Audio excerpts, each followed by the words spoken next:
A series of cold fronts hit the Western Cape between 14 and 19 June. Flooding not seen in generations caused havoc and plunged entire communities into chaos. Citrusdal on the west coast was cut off after little streams and rivers turned into torrents of water, becoming impassable. The Provincial Disaster Management Authority kicked into overdrive as local municipalities buckled under pressure. There was obviously a lot of flooding and roads in the city, but the city also, they have a very good disaster system, so they kicked in quite quickly. There was a lot of informal settlement flooding, which happens, this time of year, so they were able to move in quite quick there. The West Coast started becoming our biggest headache, and really because it got the brunt of the weather, and also there's just so many, very small settlements up there which can easily be cut off. Across the province, countless communities experienced some of the worst weather seen in decades. Very, very cold. It's wet. Our houses is full of water, and it's bitter because it's Sunday. And normally on a Sunday you make a nice warm lunch, but unfortunately we can't. So there are many things not do. We can't eat. We can't do anything. We can't go to school and work. Anything. I don't have warm clothes, don't have home, anything is bad here, and you see now it's turbulent. And then I'm so grateful for give us for everyone who carry. The province worked closely with numerous organizations, including aid entity Gift of the Givers, to coordinate emergency humanitarian relief. With it rain or storm, we have to get at least something across to assist those people, because the next few days are not looking good for the people on that side. So it's not only this area. Neighboring towns like Vredendal, Klein Willem, Wuppertal are also requiring assistance. Those calls are coming through at the moment. In the city of Cape Town, aged infrastructure was put under severe pressure, and urgent plans were made to divert water away from facilities like hospitals. So many of our rivers across the city have burst their banks. Many of them have reached their 50-year flood lines, and most of our stormwater canals have burst their banks, and it's put the whole system under huge pressure. As the cold winter dragged on, the South African Weather Service issued a level 6 severe weather warning in September. What followed was record-breaking rainfall across the province. The N2 highway at Botrivier was washed away. McGregor, near Robertson in the Langeberg municipality, was also cut off for days.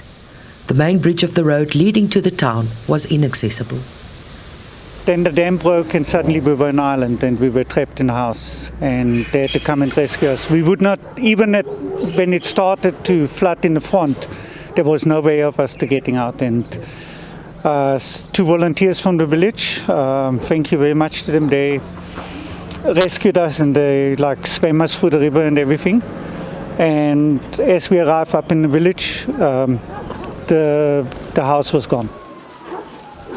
Gift of the Givers was overwhelmed by the number of urgent pleas for help. There's the rugby field, and all that water came down, and everybody, all of them, is flooded. The road there, the banks, it washed away. So even here in School Street, everywhere, I can say there's so many people sit without homes today. And I mean, it's raining from yesterday, and it's very, very terrible. Over 150 roads were completely or partially inaccessible across the province. The main problem is the accessibility into these areas.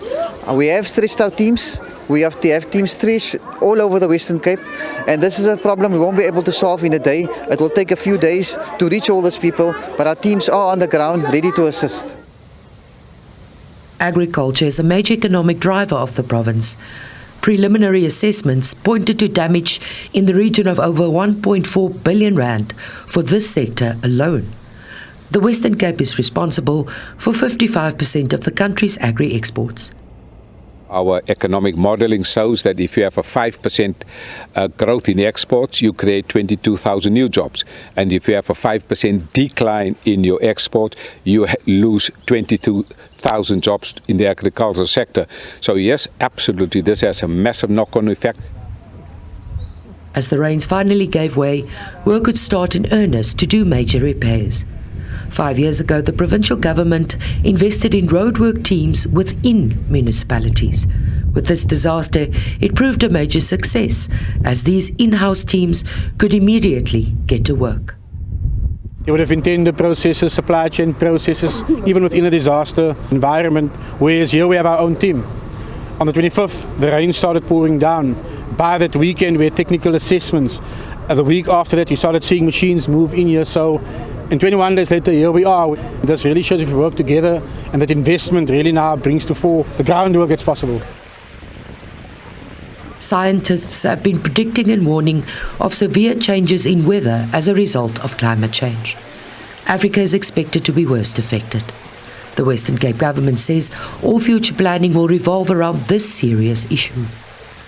We've got to be absolutely mindful of the impact of climate change. And I think this has shown us that climate change is definitely alive and well in this province and bringing about a massive change to how we live. And of course, it's got to bring about a massive change on how we rebuild.